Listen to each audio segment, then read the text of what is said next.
messieurs, bonjour et bienvenue dans votre journal de 15 heures en ce lundi 16 septembre 2024. Voici les titres de cet après-midi. Le ministre des Finances s'est entretenu avec le vice-président pour la région, MENA.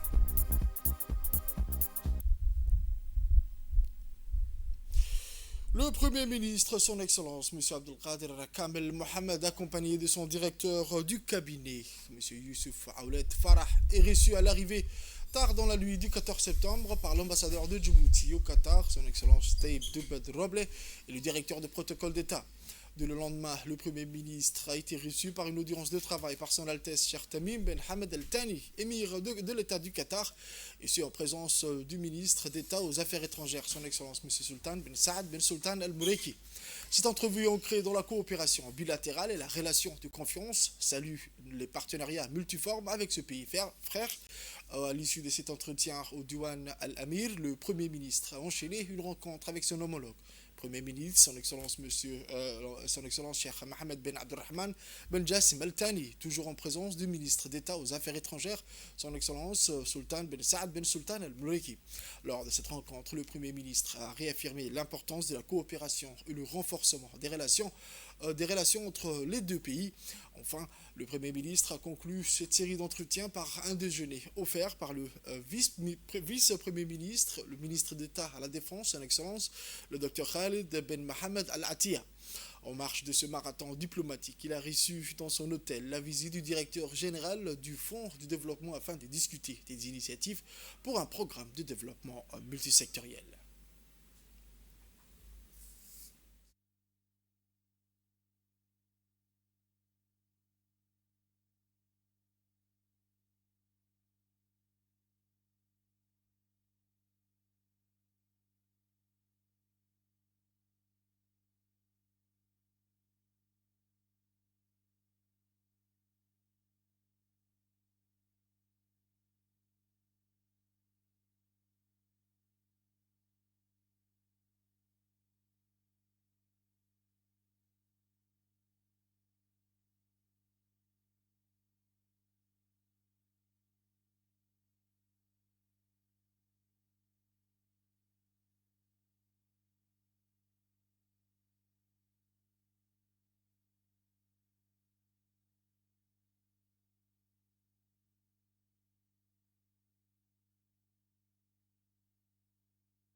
Dans les actualités mentionnées dans les titres, c'était ce matin qu'une rencontre marquante s'est tenue entre M. Ilyes Moussa Dewale, le ministre des Finances, et M. Dion, vice-président de la Banque mondiale pour la région MENA, dans les quartiers du ministre.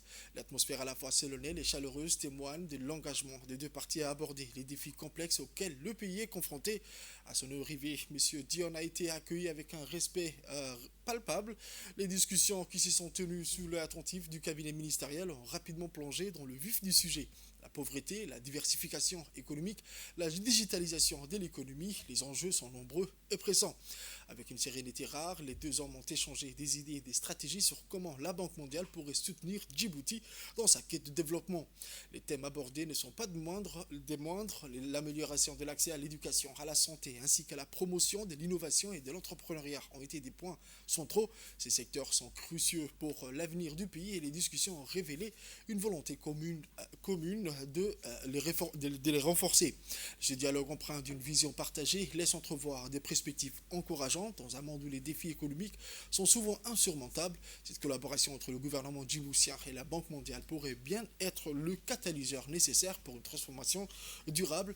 M. Dewale et M. Dion, par leur engagement, ont ouvert une voie vers un avenir où Djibouti pourra non seulement relever ses défis, mais aussi s'épanouir. C'est dans la continuité d'un échange fructueux qu'une réunion élargie s'est tenue entre M. Ilyes Moussa Dewale, ministre des Finances, et l'équipe de la Banque mondiale. Cet tête-à-tête de courtoisie s'est transformé en un véritable forum d'idées où les défis et les opportunités se sont entremêlés dans une quête commune de développement. Lors de cette journée de discussion stratégique, plusieurs thématiques essentielles ont été mises en avant, illustrant les priorités du gouvernement djiboutien et de la Banque mondiale. La diversification économique a été identifiée comme un levier crucial pour réduire la dépendance au secteur traditionnel professionnels et stimuler la croissance. Enfin, la digitalisation de l'économie a émergé comme une opportunité majeure pour moderniser les infrastructures, favoriser l'innovation et améliorer l'accès aux services, tant pour les entreprises que pour les citoyens. Ensemble, ces enjeux dessinent une feuille de route ambitieuse pour un développement inclusif et durable à Djibouti. Au cours des discussions, le ministre a exprimé un besoin pressant, celui de renforcer les compétences et les savoir-faire de la jeunesse djiboutienne. En effet, le ministre djiboutien a sollicité l'appui de la Banque mondiale pour mettre en place des programmes de formation adaptés visant à préparer les jeunes aux métiers d'avenir. Sa vision va au-delà des frontières nationales, aspirant à préparer cette jeunesse dynamique à occuper des niches spécifiques sur le marché du travail, tant dans le pays du Golfe qu'en Europe. S'inspirant de l'exemple kényan qui vient de signer des accords promoteurs avec l'Allemagne pour faciliter l'exportation des compétences, le ministre a plaidé pour une approche proactive. Selon lui, Djibouti pourrait devenir un carrefour des talents en formant des professionnels capables de répondre aux besoins croissants de ce marché exigeant. Cette démarche ambitieuse témoigne d'une volonté d'anticipation dans un contexte économique mondial en mutation. La collaboration avec la Banque mondiale pourrait s'avérer déterminante non seulement pour l'éducation, mais également pour le développement socio-économique du pays. Les échanges ont été enrichis par des propositions concrètes et des engagements mutuels témoignant de la détermination des deux parties à bâtir des ponts solides entre les compétences locales et les opportunités internationales. En se positionnant ainsi, Djibouti ne cherche pas non seulement à répondre à ses défis internes, mais aspire à s'intégrer dans un monde en constante évolution en faisant de sa jeunesse un atout majeur. Ainsi, cette réunion élargie s'inscrit dans une dynamique prometteuse où l'expertise de la Banque mondiale pourrait catalyser le potentiel inexploité de la jeunesse djiboutienne, ouvrant la voie à un avenir où les compétences locales brillent sur la scène internationale. Une dernière réunion qui a réuni plusieurs hauts responsables djiboutiens du secteur de l'énergie. Cette rencontre, qui s'inscrivait dans le cadre de la visite officielle de M. Dione, vice-président de la Banque mondiale pour la région Moyen-Orient et Afrique du Nord, a été l'occasion d'aborder les enjeux cruciaux qui touchent le secteur énergétique du pays. Parmi les figures présentes, on notait la participation de M. Ilyas Moussa Dawale, ministre de l'économie et des finances, chargé de l'industrie, ainsi que de M. Younis Ali Ghedi, ministre de l'énergie, et M. Slim Feriani, directeur du Fonds souverain. Étaient également présents M. Jama Ali Ghele, directeur de l'électricité de Djibouti, et M. Abdi Ilmi Ashkir, directeur général de l'autorité des régulations multisectorielles de Djibouti. Les discussions ont rapidement mis en lumière les défis et les opportunités inhérents à la transition énergétique de Djibouti. M. Dione a insisté sur la nécessité d'investir dans des infrastructures énergétiques durables et résilientes, essentielles pour soutenir la croissance économique et améliorer le quotidien des citoyens. Les participants à cette réunion ont échangé des idées novatrices sur la diversification des sources d'énergie, l'élargissement de l'accès à l'électricité et la promotion des énergies renouvelables. La Banque mondiale est déterminé à accompagner Djibouti dans ses efforts pour développer un secteur énergétique durable et inclusif, a affirmé M. Dione. Je cite, nous croyons fermement que des investissements stratégiques dans l'énergie peuvent catalyser le développement économique et social du pays. Les responsables djiboutiens ont également exprimé leur engagement à renforcer la coopération avec la Banque mondiale visant à mettre en œuvre des projets innovants répondant aux besoins énergétiques croissants de la population tout en soutenant les objectifs de développement durable. Cette réunion s'inscrit dans une dynamique plus large des efforts contenus de la Banque mondiale pour soutenir les initiatives de développement en Afrique de l'Est tout en promouvant des solutions durables face aux défis énergétiques contemporains. Et donc ce matin, l'Assemblée nationale a organisé un important atelier de formation destiné à ses personnels administratifs dans le cadre de ses efforts constants pour améliorer l'efficacité de la qualité de ses services. Cet événement s'est déroulé dans la salle de conférence de l'institution en présence de nombreux participants issus des différents départements administratifs de l'Assemblée. La cérémonie d'ouverture a été marquée par l'intervention du premier vice-président de l'Assemblée nationale qui a prononcé un discours soulignant l'importance de cette initiative. Ce message a mis en lumière l'importance cruciale de la modernisation du fonctionnement administratif, élément clé du bon déroulement des activités législatives. Cet atelier a été co-organisé par l'Assemblée nationale en partenariat avec l'UIP, l'Union interparlementaire, marquant une nouvelle étape dans leur longue collaboration. L'UIP, partenaire historique de l'Assemblée, a apporté son expertise et son appui technique contribuant à la réussite de cet événement. On écoute à présent le premier vice-président de l'Assemblée nationale. On écoute ses propos. J'ai le plaisir d'ouvrir cet atelier destiné à la formation du personnel de l'administration sur le travail en commission, lequel est co-organisé conjointement par l'Assemblée nationale et l'Union interparlementaire, deux partenaires de longue date. Cet atelier s'inscrit dans la continuité des travaux organisés sur des thématiques prioritaires dégagées par l'Assemblée nationale en ce début d'une nouvelle législature. De ce fait, il est un lien direct sur la formation dédiée à l'accueil des nouveaux députés de mars 2023. Un exercice qui a permis la familiarisation du processus législatif et l'acquisition des outils indispensables pour démarrer leur nouveau mandat d'élu de la nation. Dans le cadre d'une campagne de sensibilisation, la Commission nationale indépendante pour la prévention et la lutte contre la corruption a clôturé hier le dernier micro-trottoir dans les régions de l'intérieur. Ali Sabié, le lauréat de la 3e thématique corruption et développement, Moussa Bilé, s'est rendu dans la région pour réaliser un micro-trottoir. Cette rencontre de proximité avec les habitants d'Assadjog visait à recueillir leurs aspirations et idéaux relatifs à la thématique, suscitant un vif intérêt et un dialogue ouvert avec la communauté locale. L'influenceur Moussa Bilé, connu du public, a arpenté les rues d'Assadjog, un village emblématique de la région.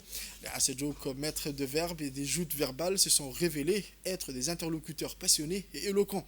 Leur capacité à manier le langage et à exprimer leurs idées avec clarté et a enrichi les échanges, transformant chaque conversation en véritable débat d'idées. Les habitants ont évoqué l'importance d'un développement inclusif qui prenne en compte les réalités locales afin d'améliorer leur quotidien.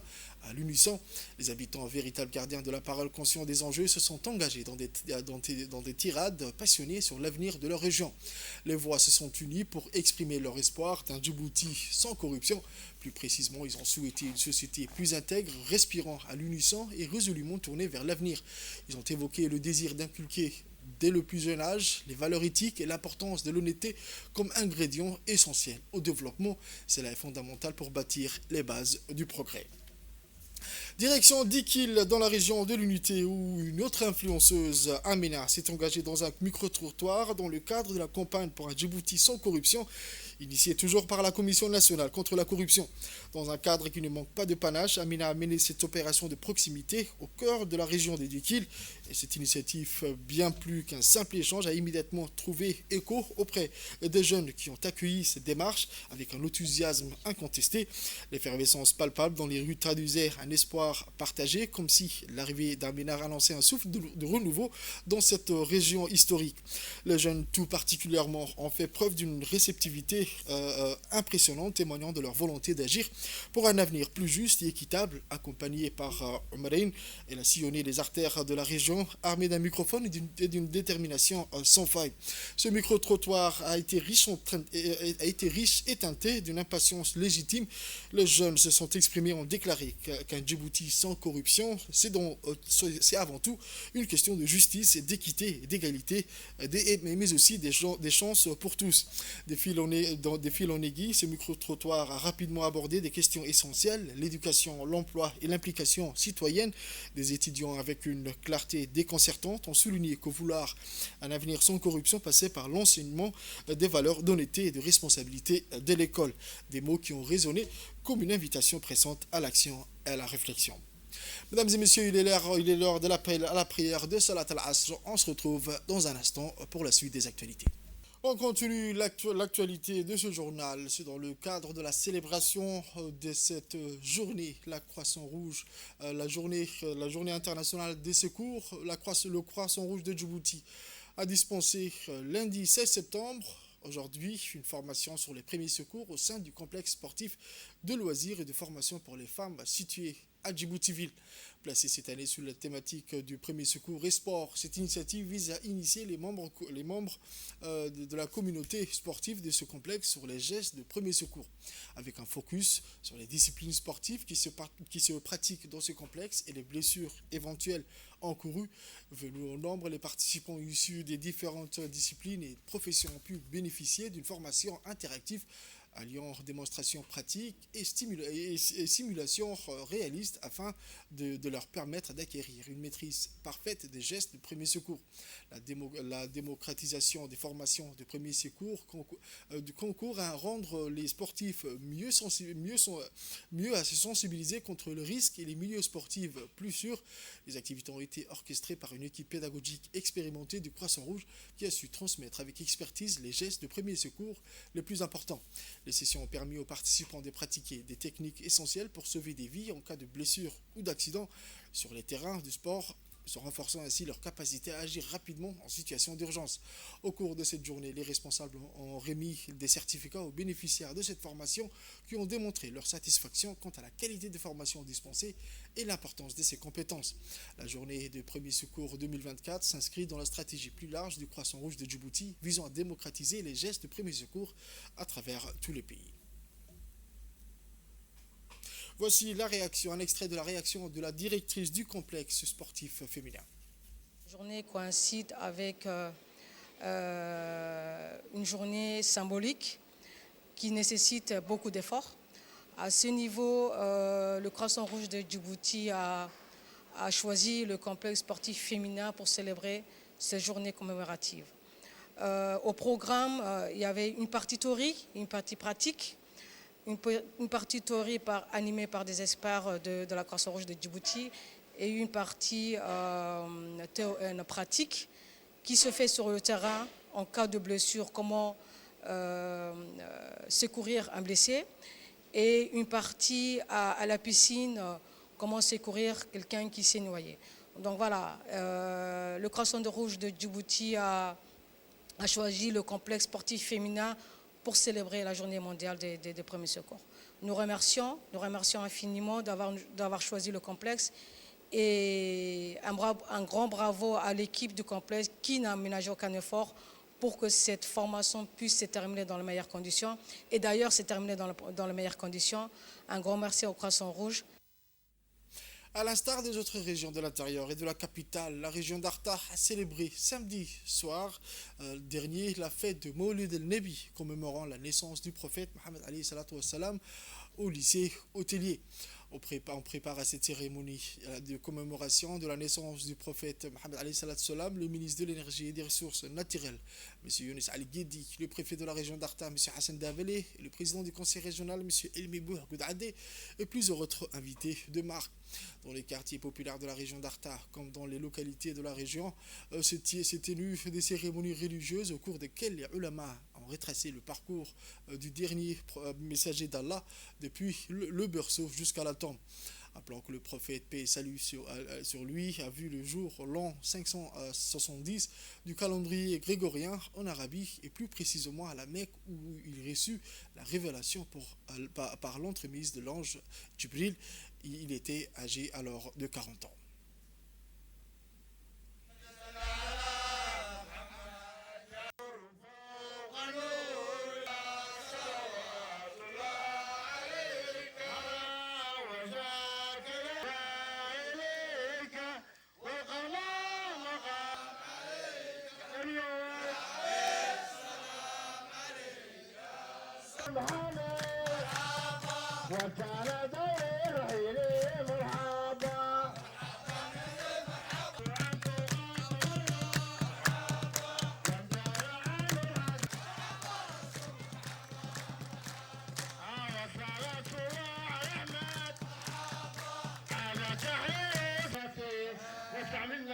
في مدحه والنصرة وامتنا على حبه والجماعة اللهم ادخلنا اجعل من الغافلين عنك وراق الراسلة اللهم لا تجعل.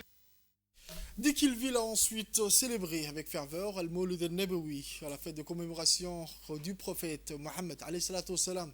La cérémonie qui s'est tenue sur l'esplanade de la préfecture d'Idikil a été marquée par la présence du préfet de la région d'Idikil ainsi que les responsables régionaux mais aussi les habitants.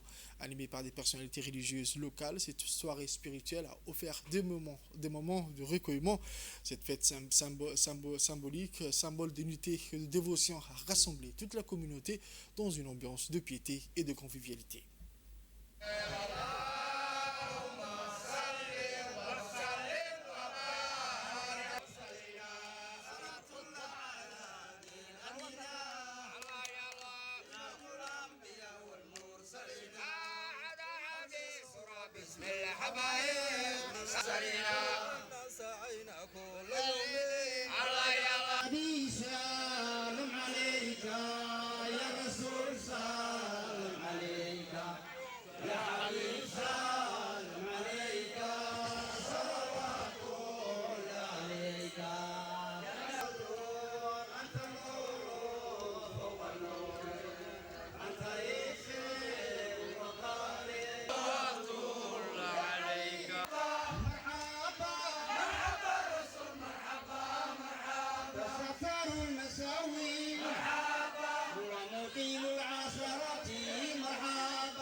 Ensuite, des images à Ali Sabihi, où Ali Sabihi a également fêté le Maulid al-Nabawi, qui commémore, comme je vous l'ai dit, la naissance du prophète Mohammed ibn Abdullah, alayhi salatu wassalam.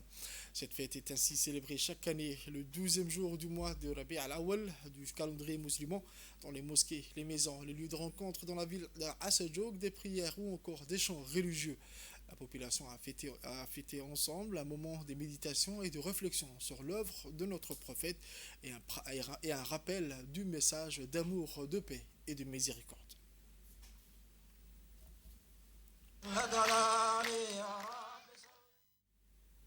Direction le nord à présent, comme à l'accoutumée à l'instar des régions et de la capitale, la fête religieuse de Maulid al-Nabawi, commémorant la naissance du prophète alayhi salatu wassalam, a été célébrée dans la région de Bok en grande pompe dans la nuit du samedi 14 septembre 2024. Une fête spirituelle qui a été organisée sous l'égide du préfet de la région, M. Moussa Aden Migane, en collaboration avec les autorités religieuses et militaires de la région. De suite était réservée à Obok. Tout d'abord, cette fête fut organisée par les autorités militaires, à savoir en premier lieu le lieutenant-colonel Ilyes dans le camp de l'armée où le préfet a eu l'honneur de donner le coup d'envoi. Ensuite, sur la place de l'Indépendance, située devant la résidence, qui a eu lieu la deuxième étape de la soirée. Cet événement grandiose a regroupé, outre le préfet de la région, outre le préfet de la région et le lieutenant-colonel Ilyas Omar, les différents représentants des services religieux, les forces de l'ordre et les jeunes et vieux de la région. C'est dans ce moment de joie, de dua et de partage qu'a pu fêter les Obokois cette soirée de Maulid al-Nabawi.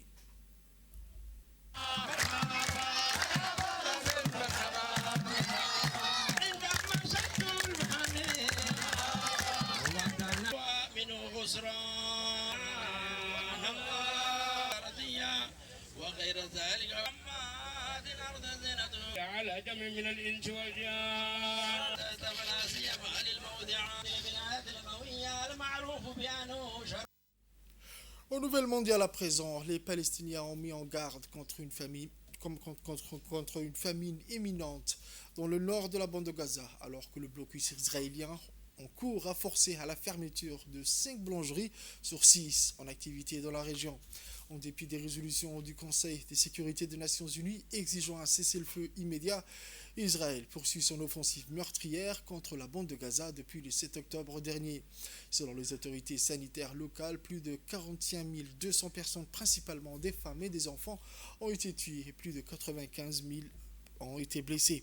Les attaques israéliennes ont déplacé la quasi-totalité de la population de l'enclave dans le cadre d'un blocus permanent qui a entraîné des graves pénuries de denrées alimentaires, d'eau potable et de médicaments. Israël est poursuivi pour crime de génocide devant la Cour internationale de justice pour ses agissements dans la bande de Gaza. Un tour opérateur de voyage dénommé TTOS simplifiera le séjour des touristes en Afrique du Sud dès janvier 2025, selon le ministère de l'Intérieur. L'idée est d'attirer un plus grand nombre de touristes chinois en 2023. Ils étaient seulement 93 000 à avoir visité la nation arc-en-ciel sur 100 millions de voyageurs dans le monde. Ce système devrait dynamiser le secteur du tourisme et soutenir le développement économique du pays. Ce plan a été accueilli avec enthousiasme par l'industrie hôtelière sud-africaine ainsi que par les agences de voyage étrangères qui saluent la réduction des formalités administratives pour les séjours touristiques. Le tourisme joue un rôle crucial dans l'économie sud-africaine. Selon des études, une augmentation de 10% du tourisme par an peut stimuler la croissance économique annuelle de 0,6% et générer de nombreuses opportunités d'emploi pour les Sud-Africains. C'est la fin de ce journal de 15h, mesdames et messieurs. Merci à vous de l'avoir suivi et restez avec nous pour la suite du programme sur Télé Djibouti. Prochain rendez-vous.